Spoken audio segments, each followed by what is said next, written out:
And it wouldn't be New Orleans if we didn't have a French Quarter. Here on New Bourbon Street, we've got one of the best ocean views in the city. Actually, it's all ocean views in this city.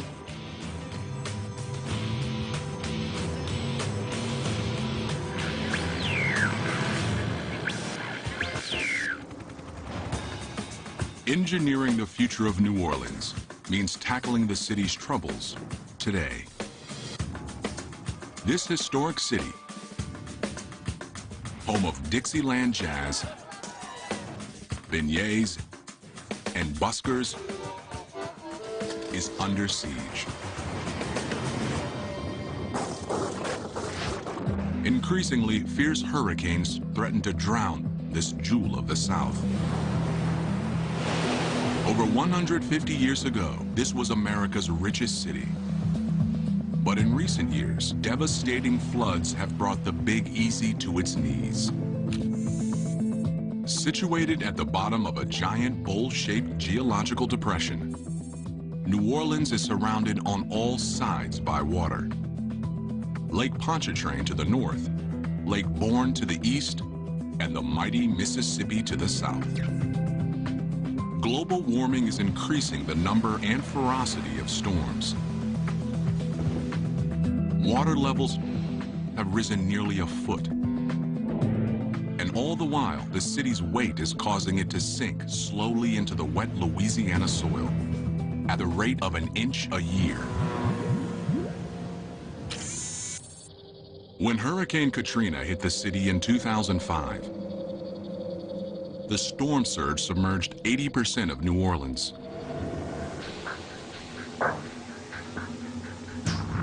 200,000 people were left homeless, and 1,500 people lost their lives. The price tag for the damage was over $80 billion. Nearly 4 years later, New Orleans is still picking up the pieces and trying to answer one burning question. Can the city be saved? Over 160,000 citizens who evacuated during Katrina have never returned. But what if this broken community could be rebuilt with a radical engineering solution that would place the city above the water forever? That's the hope among the owners of new houses like these, who refuse to give up. Located in the lower 9th Ward, the worst hit part of the city, each house stands higher than Katrina's 8-foot floodline. Collins Foots is a New Orleans native of 40 years who is determined not to let another hurricane shake him. The way they build this house, it's supposed to can take 140 miles an hour wind. You got that storm-resistant glass on it, with a 2x4, whatever hit it, won't break it, you know? The main floor rests 8 feet above the ground, on piles driven 35 feet deep into the clay-like soil. This house, the way it's built, it'll be here for my great-grandchildren. Yes, indeed. This house is safe, as long as there is no storm worse than Katrina. But if the next storm brings waters higher than the last, even this house will be underwater. The next time the next one hits, those buildings will not survive because structurally they're the same buildings that blew apart in the first place. They're just new versions of the old system. No matter what we do to defy nature or to create a wall against it, there's no way we'll resist the forces of nature.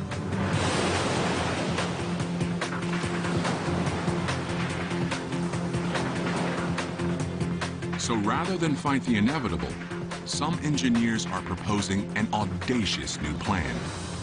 Float the entire city.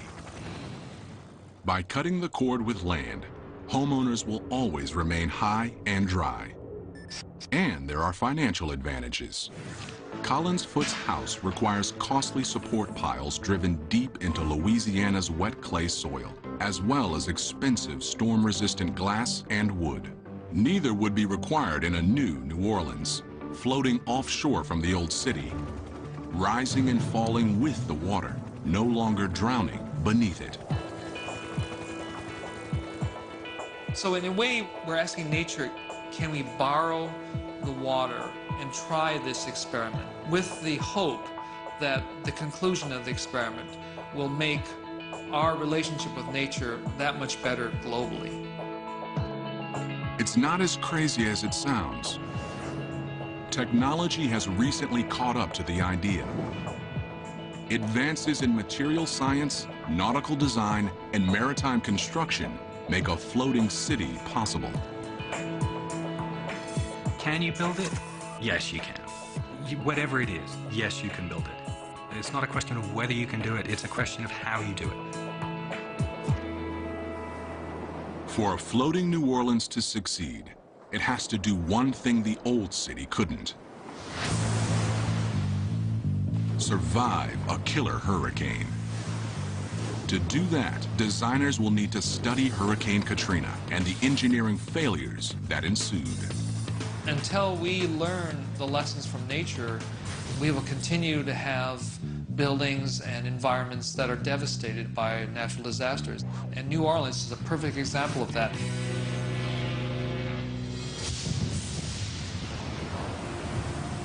For many, Hurricane Katrina is a lesson in the unpredictable violence of Mother Nature. The storm's beginnings showed few signs of a fury to come. You know, Katrina grew from a disturbance that came across the tropics, and its first landfall was right across South Florida. And at the time, it really didn't look like much. The winds were barely at a Category 1 system. But as Katrina blew past Florida, the storm suddenly took a turn for the worse. It entered into an area of the Gulf of Mexico, the hottest water throughout the tropics. So here was an incredible energy source for this system to absorb. And it did. And it grew. And it grew into a major system.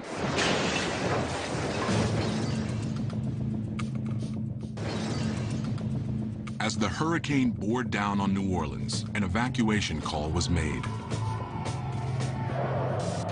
Many fled, but others assumed the city's defenses, levees, flood walls, and canals would shield them as they had in previous storms. But this time was different.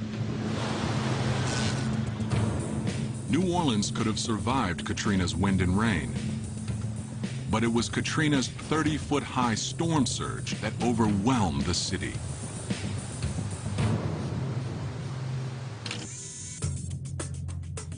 As Hurricane Katrina made landfall on the morning of August 29, 2005, excess water from nearby Lake Borgne surged into the industrial canal that borders the lower Ninth, quickly overtopping the flood walls.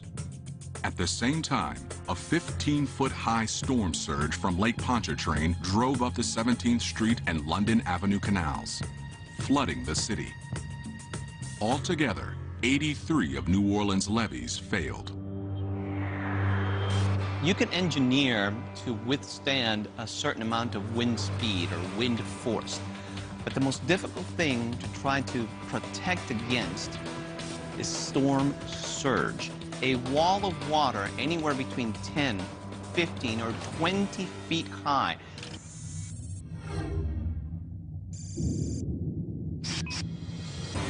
Oh, it was devastated after the storm, man. You couldn't even get in here. Never seen nothing like it. My house, it was pushed off the blocks, but it didn't tear them up.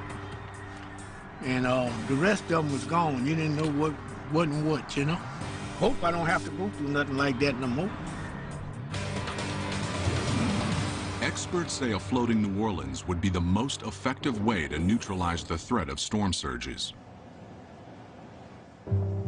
But engineering a floating city would be a daunting undertaking. The first critical problem is making the city float. The city's base must be designed to be both flexible enough to withstand turbulent waves and stable enough to support hundreds of buildings and hundreds of thousands of people. The city could initially be anchored near shore to tap into the resources of the old New Orleans. But the threat of storms and the lure of fertile fishing grounds could necessitate leaving the land behind altogether and floating out into the open sea, where it would need independent infrastructure to produce power, food, and water, and robust defenses to protect its people.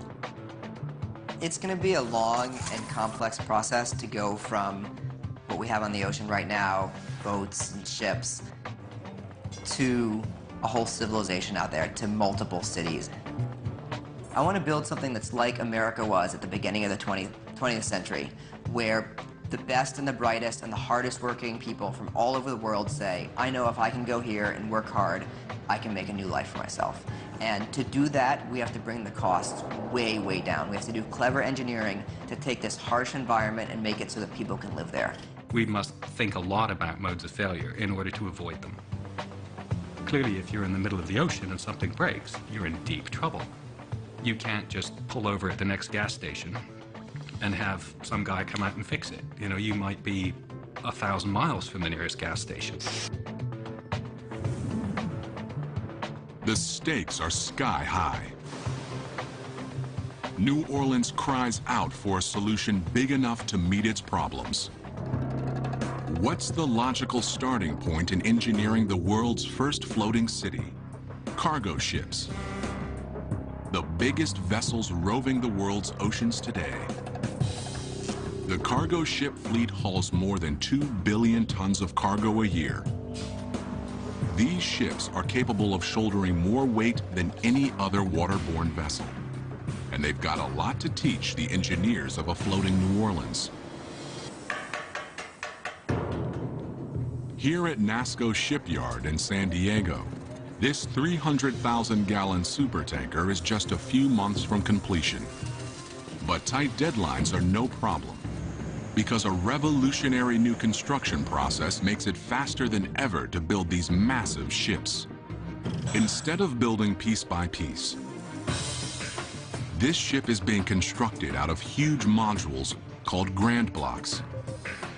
This shipyard is possibly the world's biggest assembly line, with specialized teams working in parallel on multiple Grand Blocks, pre-outfitting them with plumbing, electric, and ventilation, producing house-sized sections that can be lifted and slotted into place.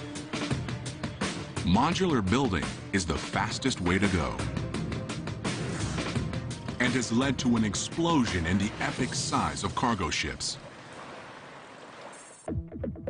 The largest have lengths of over 1/4 mile and a carrying capacity of 156,000 metric tons. It seems amazing that a supertanker can ever keep afloat. But surprisingly, the key is the cargo ship's massive bulk. To carry so much weight, the ship must distribute it over as large an area as possible. In contrast, smaller boats don't carry heavy loads, so they require much less surface area on their undersides to stay afloat. But they pay a price for their small size in another area: lack of stability. Anybody who spent 5 minutes in a canoe with a paddle in one hand and a beer in another will work out really quickly what the effects of not enough stability is. The slightest shift in balance on a small boat can be enough to tip it over. But the massive size of long, wide cargo ships makes them super stable. If you've got, you know, something that's 10 meters wide and 10 meters long and 0.1 of a meter deep, then your buoyancy is arranged over a huge area. So you can have all kinds of people running around on the top of it, and it's not going to make much difference in global terms to where the weight is, the center of gravity, because it's spread over a big area. That's key for a floating New Orleans, where the regular traffic of residents and constant new construction in the growing city would dramatically shift weight loads topside. If you have a long, wide structure, You can move your center of gravity around a lot without compromising the stability of your structure. The city's platform could be built from grand block-sized chunks, then assembled into a single massive structure. At NASCO, it's this intricate choreography of assembly that's the real art in the process. That's because grand blocks don't have a standard size and shape. In effect, each block is a uniquely shaped puzzle piece. Putting them all together takes dozens of shipbuilders. And these two 300-ton cranes. Around the shipyard, they're known as the Sumos. Hank Howe is the man who tells them what to do. My name is Hank Howe, and I'm the superintendent of rigging here at National Steel and Shipbuilding. I run all the cranes and I'm responsible for all the major block movements. Today, Hank is preparing for a critical lift, picking up and dropping this diesel engine into a 20 by 30-foot hole in the ship's stern. It's the heart of the entire ship, but only 8 ropes are needed to lift it. They're made from Kevlar, the same material used in bulletproof vests. Each rope can hold 50 tons. Hey, good morning. We've taken the stands off, so the weight should drop a little bit. So it'll be somewhere in the 260 to 275 range.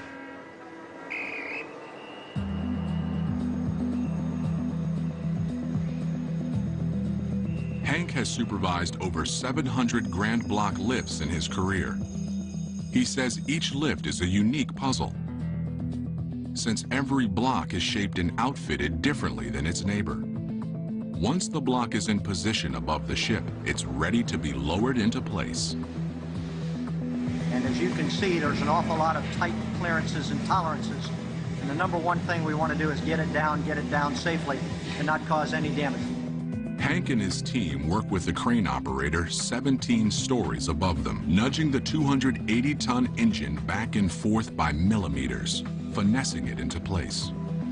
Finally, Hank gives the word, and the engine settles onto its mount. My boss, when I first started working here, they said that shipbuilding is the 3 Ds. It's dirty, dangerous, and it's demanding.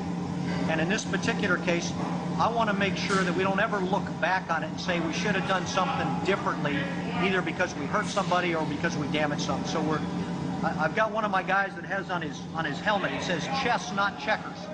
And that's what we're trying to do.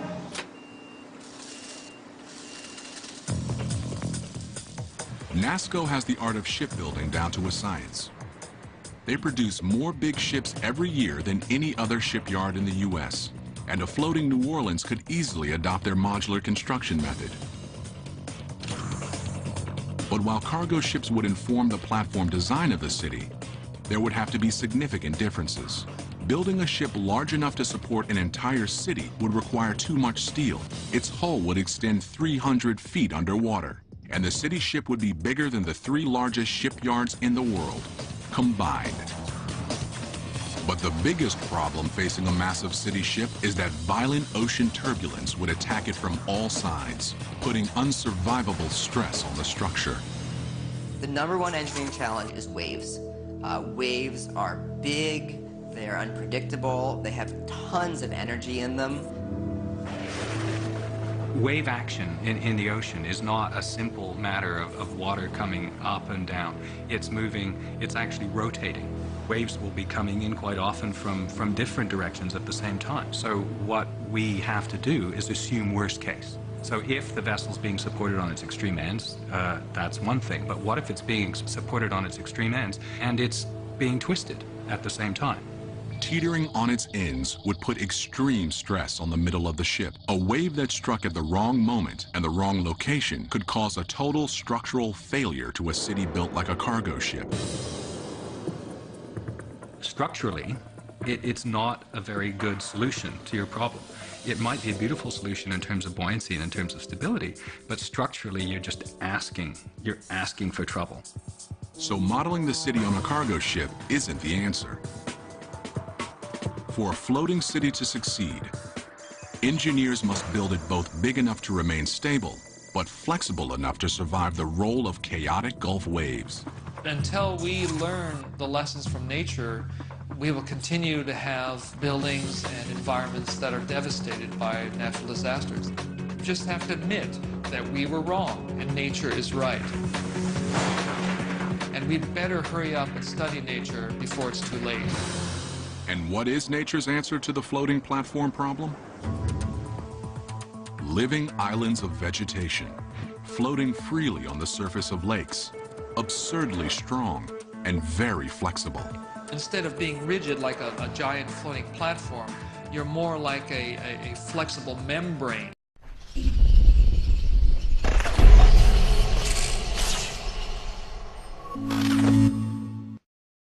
So as the ocean waves pull and twist and push, the structural system is giving away to that. It flexes with it like a living organism. Floating islands form when the root systems of water plants fuse together and detach from the muddy lake bottom. Up to 6 feet thick and with an area over 20 acres, they are found throughout the world. And here on Lake Titicaca in Peru, they have inspired man-made plant platforms capable of supporting villages of 2,000 people. These islands point the way for a floating New Orleans. Not a single rigid structure, but hundreds of small interlocking platforms joined to form a massive superstructure, big enough to stay stable, but flexible enough to roll with the water.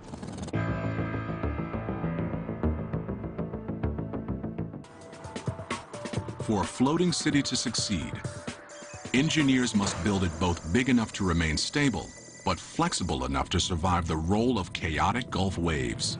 You're not considering one monumental platform that then has to deal with whatever the nature and the sea is throwing at it.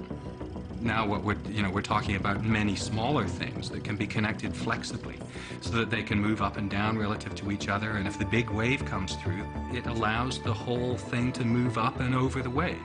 And that's the secret. That's the way nature would create a giant structure like that.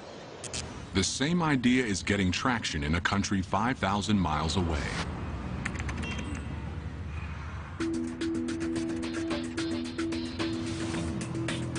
Like New Orleans, the Netherlands has battled the sea for centuries. It lies below sea level and is protected by dikes, high flood walls similar to levees. But sea levels are rising, creating what the Dutch call new water. Expanding lakes on Amsterdam's edges that strangle growth and threaten to put the city underwater. This has led to a radical new solution. An increasing number of families are choosing not to avoid the water, but to move on top of it into houseboats.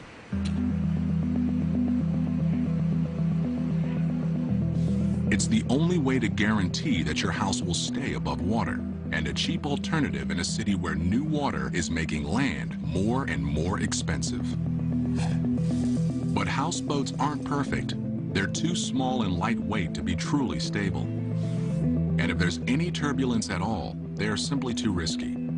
But some see the new water as an opportunity and are quietly leading an expansion into enemy territory. Want ik woon hier in een land dat natuurlijk... It's not a passion, it's a way of life.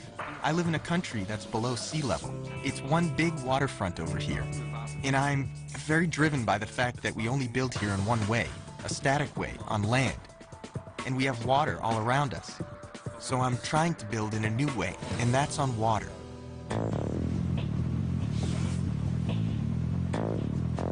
This is Cohn's shot across the bow in the floating city revolution.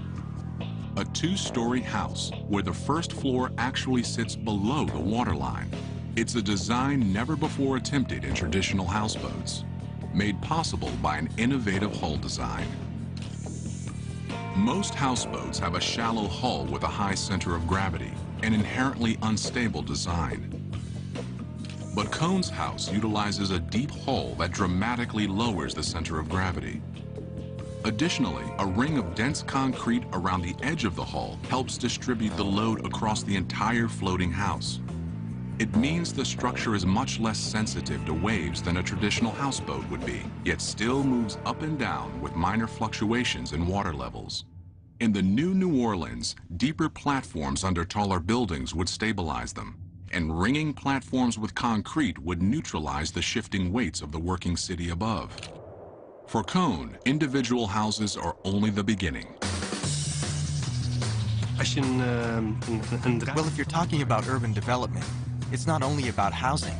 There's so many types of buildings you need to create a complete city, like hotels, churches. We don't only design these houses, but we try to design a complete toolbox of solutions that can be used to make a city on water. Cone is making his grand plans a reality. In a new floating suburb currently under construction, Rolf Peters is Cone's chief engineer. This development, for 300 houses in total, is the first and biggest development in floating houses in the world. So in this case, we have a lot of engineers and utility managers to have the best quality of floating houses, so we'll be ready for the future to have even bigger developments possible. Expansions like this are possible because the floating houses are cheaper to build than land-based houses. For one thing, they don't require driving piles 35 feet into the ground, like the raised houses in New Orleans. Als je hier in Nederland kijkt, building on water is much easier than building on land. Holland is just one big swamp. It means all the soil is very soft, and building here takes a lot of effort by making all these piles into the ground. And then, even after 10 years, your house can start to go a little bit out of balance. On water, you only have to build a floating foundation. And if you can build a foundation a little bit larger than a houseboat, then you have a very stable platform on which you can build just about any house you'd like. Houses can be built quickly indoors and then floated into place. Here at ABC Ark and Bow, just outside Amsterdam, 22 floating houses are under construction. Each house begins in one of the factory's 10 working bays, called dry docks. As the underwater concrete hull is finished, construction begins on the house above, essentially fusing house and platform, making them strong and inseparable. Once finished, the house is floated out of the factory and into place. At 4 months a house, within 5 years, all 300 houses in Amsterdam will be finished, and the efficiencies of this production model would be even more pronounced in New Orleans.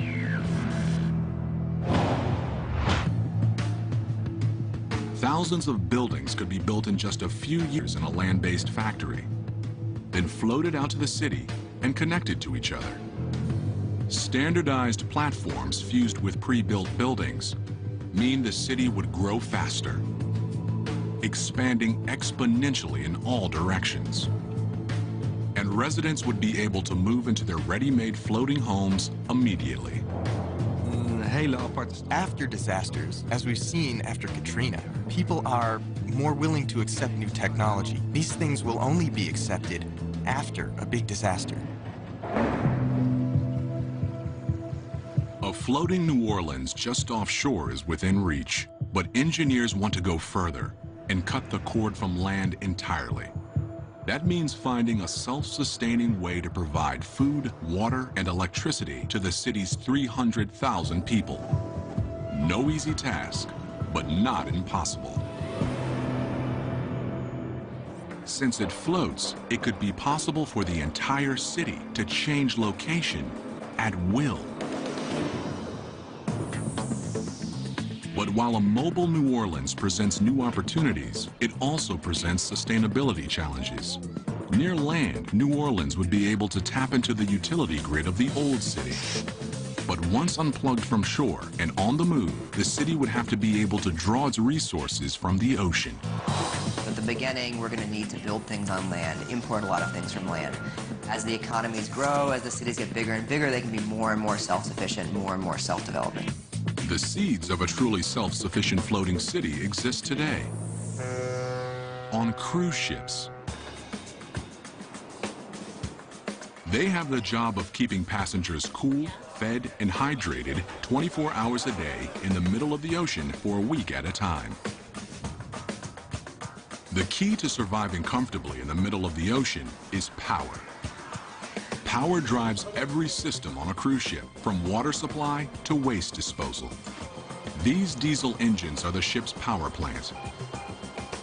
They drive electrical generators that produce 11,500 kilowatts apiece each day. The power is split between two separate systems. 2/3 go to the ship's propulsion system, called azipods, and the rest is used to power all the other systems on the ship. New Orleans could produce and distribute energy the same way. Engines could power generators, pumping electricity into a power grid embedded in the floating platforms. But such a system would need to be 100 times larger. And it would need fuel, a lot of it. A cruise ship needs 300,000 gallons of diesel fuel a day. A floating city with a population of 300,000 and significantly more infrastructure would need 1,000 times as much. Burning this much diesel fuel would result in an environmental disaster. Instead, the new New Orleans could power its generators with alternative fuels. Wind turbines have the same energy output as a ship's diesel engines. Solar panels could feed additional energy into the power grid. But the greatest source of power available to a floating city would be the ocean itself. It's a method of generating power called ocean thermal energy conversion. The basic idea is that the water temperatures of the ocean vary quite a bit from the warm surface to the very, very cold depths. And that temperature differential can be translated into electrical energy. The principle is the same as that in heat pumps found in refrigerators and air conditioners. A thermodynamic engine is placed between a high and a low temperature reservoir. Heat generates steam that flows from one reservoir to another, turning a low pressure turbine and generating power. By drawing energy from the ocean, the city would have an infinite fuel supply, and that would be critical to meeting another constant need for residents: water. Humans need 3 liters of water a day to survive, but the water in the ocean is undrinkable. Consuming ocean water floods the body with salt, causing human cells to dehydrate. Seizures, unconsciousness, kidney failure, and brain damage soon follow. This cruise ship runs the ocean water through an engineering gauntlet, essentially stripping out the salt. 260,000 gallons of water are sucked into the ship each day and piped into the desalinization tank.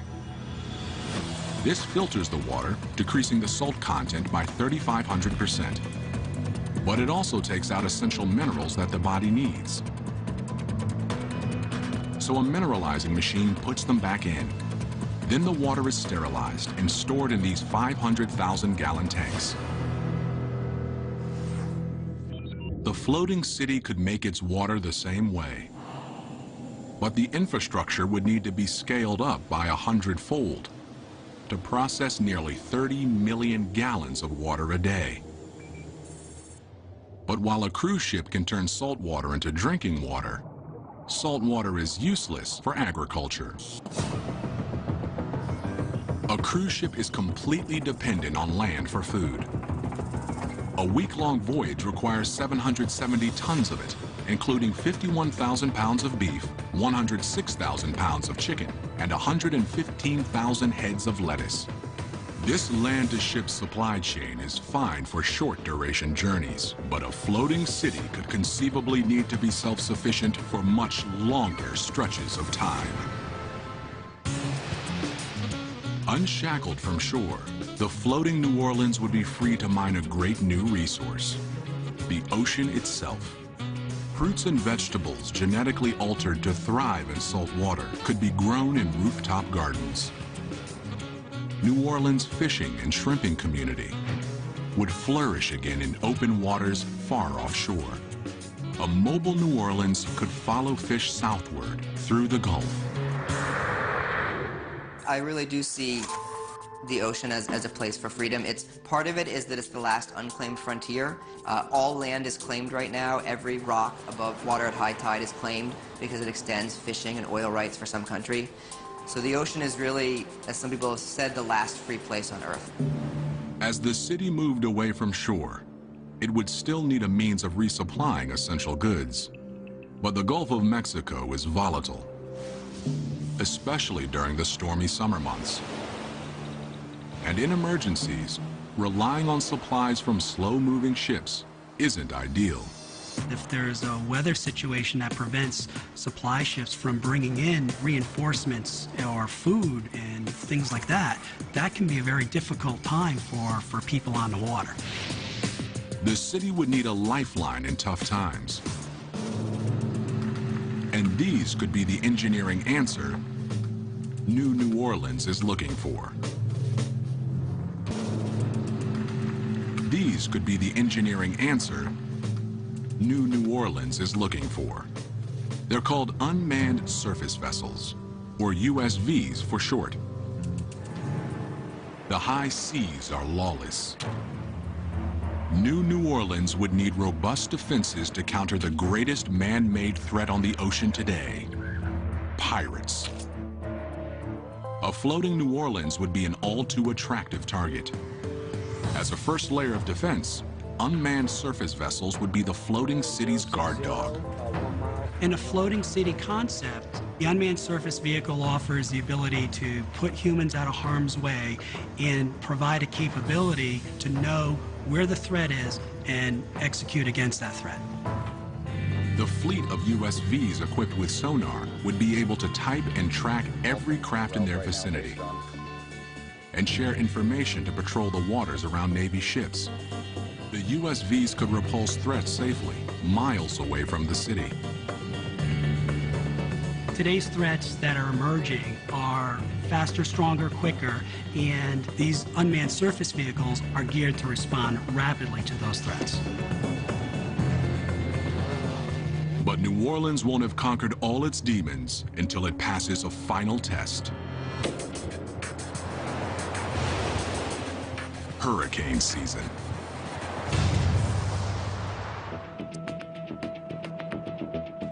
If New Orleans became a floating city, killer storms would test the ingenuity of its engineers and the faith of its residents, early and often.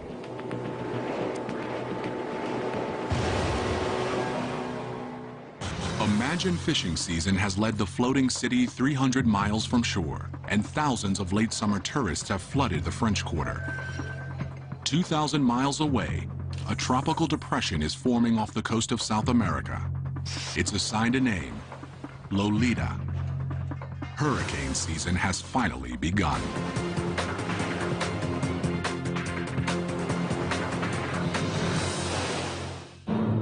Now, typically, most systems happen throughout the Atlantic Ocean. And then the Bermuda High pushes these systems through the Atlantic Ocean and then into the Caribbean and the eastern U.S. From June through September, the region averages over 10 storms. It's Phil Farrell's job to keep a close eye on the skies. As a meteorologist in Miami, Florida, he's forecast storms like Hurricane Andrew, which did $27 billion of damage in 1992, and Hurricane Katrina, which dumped 1.5 feet of rain on southern Florida on its way to New Orleans. Unfortunately, storms these days are getting worse and worse. That's because global warming is raising water temperatures in the Atlantic, and warm water is fuel for hurricanes. It's bad news for a floating city. Since the 60s, the water temperature in the Gulf of Mexico has gone up 1/10 of a degree. That may not sound like much, but if it continues to warm up, that's just extra energy for hurricanes to use to grow bigger and stronger. Fueled by summer heat, Lolita's loose cluster of thunderstorms swirls faster and faster. Tropical Storm Lolita is picking up steam in the Atlantic. We're going to keep an eye on this one and keep you updated as the situation changes. As Lolita pushes into the Gulf, it feeds on energy in the hot water currents beneath it. The thunderstorms churn faster, winds exceed 100 miles an hour, and waves tower more than 20 feet high. Tropical Storm Lolita is now a full-fledged hurricane, growing in power while Gulf Stream winds drive it straight into the path of the floating city. Hurricane Lolita is picking up intensity. This is going to be a big one. If you're out in the open water, you are on your own. The waves coming at you, getting bigger and stronger, and it's a destructive wall of water. How do you engineer against that? It's a very difficult thing. But the new city is engineered to ride out such storms. To a point, the storm surge rolls under the city's modular platforms instead of crashing over them. And wind damage is minimal because of the city's low-profile skyline. But while its defenses are adequate for a relatively minor Category 1 or even Category 2 storm, more powerful hurricanes are a different story. On the ocean, storms can shift gears without warning. The intensity of a storm can change dramatically in a matter of hours, and that's the real danger with these systems. You can prepare for their arrival, it's just very difficult to prepare for their fury. In the old New Orleans, citizens handled hurricanes by fleeing. Mandatory evacuations during Katrina saved many, but not all. Floating city planners aren't willing to take their chances this time. There's no reason to meet one of these monsters head-on, because you're always going to lose. No matter how well designed you think it is, no matter how strong you think the structure is, get out of the way. Winds are picking up to 140 miles an hour. The storm surge looks like it could be extremely dangerous. We could be staring another Katrina in the face. Evacuating 300,000 people via rescue ships or unmanned surface vessels would be unrealistic in the middle of stormy seas. And even if it could be done, there might be no land close enough to evacuate to. Some have proposed another solution. Instead of evacuating people, the entire city could be designed to get out of harm's way. It could be done with the help of a state-of-the-art propulsion technology called the Azipod. The Azipod is a combination propeller and rudder, capable of driving a ship in any direction and turning on a dime. An array of Azipods could be installed underneath the floating city, giving it maximum propulsion power and total freedom in any direction. But when facing a deadly Category 5 bearing down at 25 miles an hour, the city would have to move fast. Lolita's getting too big. The city's tall, heavy downtown modules could potentially be too cumbersome to move quickly. But downtown could be evacuated into residential modules that scattered before the storm.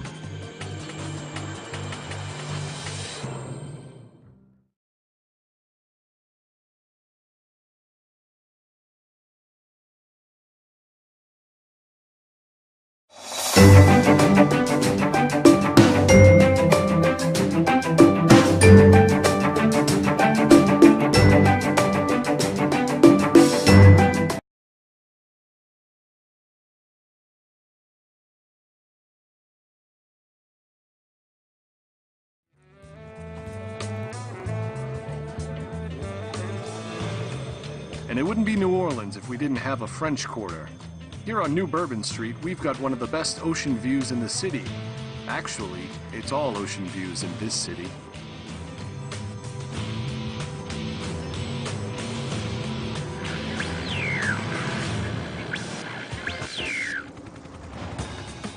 Engineering the future of New Orleans means tackling the city's troubles today.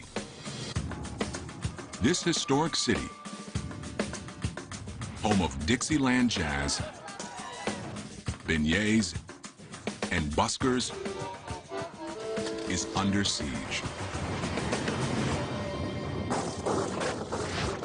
Increasingly, fierce hurricanes threaten to drown this jewel of the South. The way it's built, it'll be here for my great-grandchildren. Yes, indeed. This house is safe, as long as there is no storm worse than Katrina. But if the next storm brings waters higher than the last, even this house will be underwater.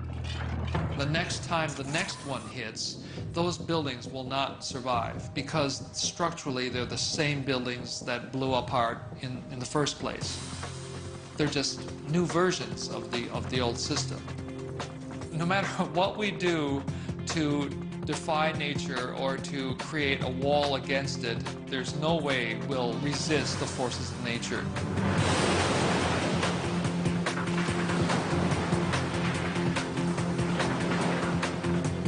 So rather than fight the inevitable, some engineers are proposing an audacious new plan. Float the entire city. By cutting the cord with land, homeowners will always remain high and dry. And there are financial advantages. Collins Foote's house requires costly support piles driven deep into Louisiana's wet clay soil, as well as expensive storm-resistant glass. 150 years ago, this was America's richest city. But in recent years, devastating floods have brought the Big Easy to its knees. Situated at the bottom of a giant bowl-shaped geological depression, New Orleans is surrounded on all sides by water. Lake Pontchartrain to the north, Lake Borgne to the east, and the mighty Mississippi to the south. Global warming is increasing the number and ferocity of storms. Water levels have risen nearly a foot. And all the while, the city's weight is causing it to sink slowly into the wet Louisiana soil at the rate of an inch a year. When Hurricane Katrina hit the city in 2005, the storm surge submerged 80% of New Orleans.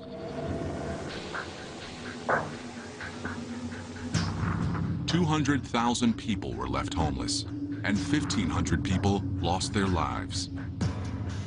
The price tag for the damage was over $80 billion.